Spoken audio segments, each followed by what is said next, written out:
Sticking to the theme of decoding the Karnataka elections and trying to get a better understanding of what's happening on the ground, I'm delighted today to be joined by Professor Narayana, who is an academic, a political scientist, and an analyst who is also a professor at Azim Premji University in Bangalore.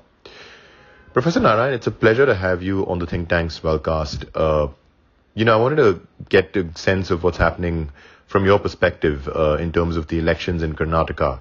We have 5 short minutes, so, I just wanted to get your reading.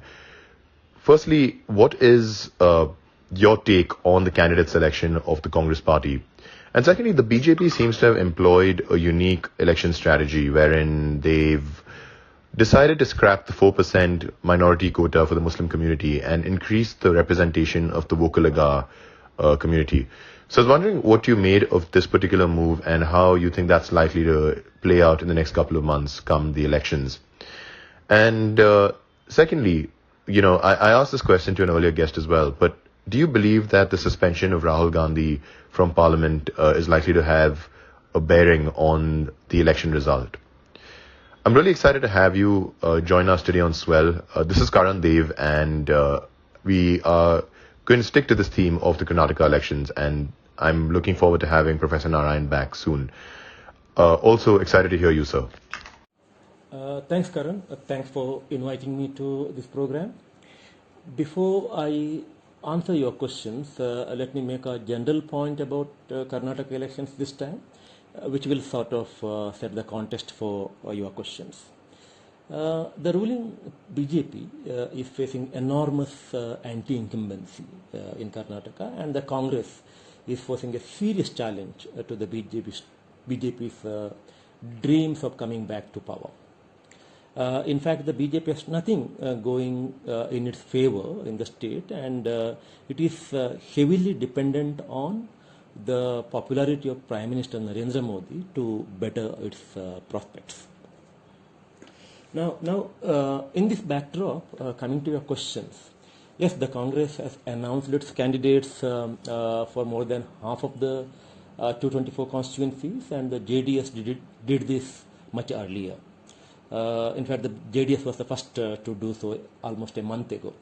The BJP is yet to announce its candidates. It's sort of interesting that it's still waiting and gauging the mood. One thing about the first list of the Congress is that the party seems to be risk averse, as it is generally, and in a number of constituencies where the new and young candidates were making serious bid to contest this time, the party preferred to ignore them and give ticket to old faces. So this is about the list.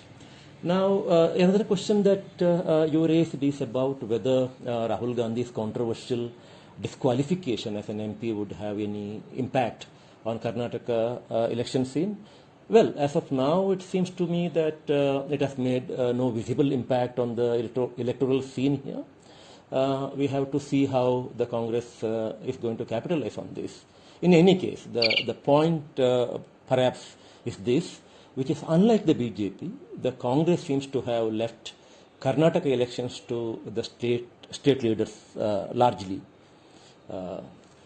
Now about the most important question that you asked about how the Karnataka government's decision to scrap this 4% reservation for Muslims and the corresponding increase in the reservation for Vokaligas and Lingayas would play out in the elections.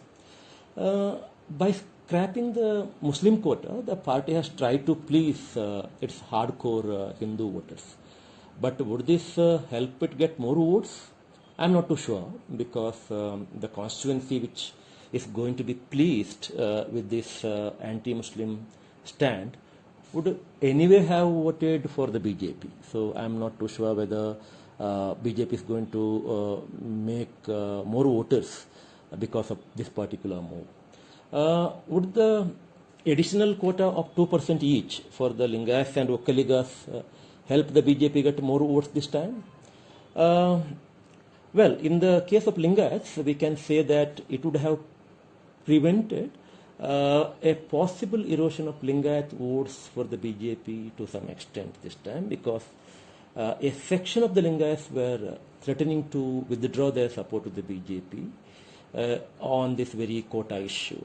And this section now stands pleased, and therefore possibly they would continue to support the BJP.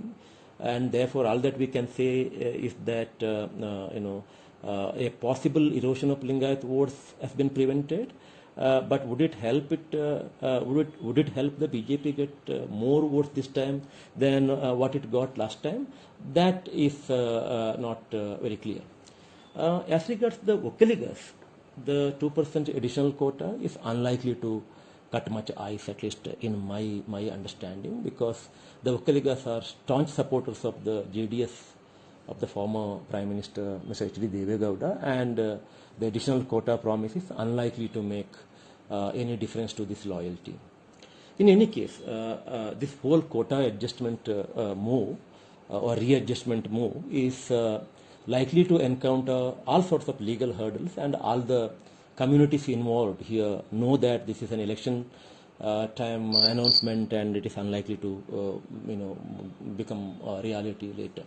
So all in all, the BJP's fortunes in Karnataka this time depends heavily on how popular Narendra Modi is among the Karnataka electorate in the context of assembly elections.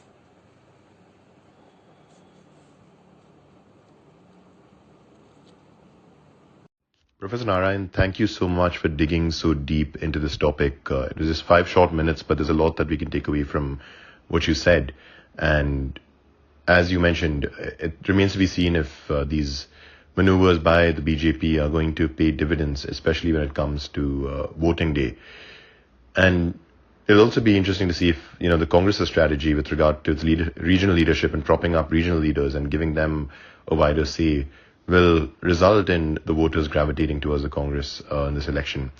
There's still a lot of time before voting day, but we're putting together many panels right here on Swell, and I really hope to have you back on a lot of them, sir, to dissect Karnataka elections and as well as general elections as we approach 2024 next year. On that note, sir, good evening and thank you so much for your time.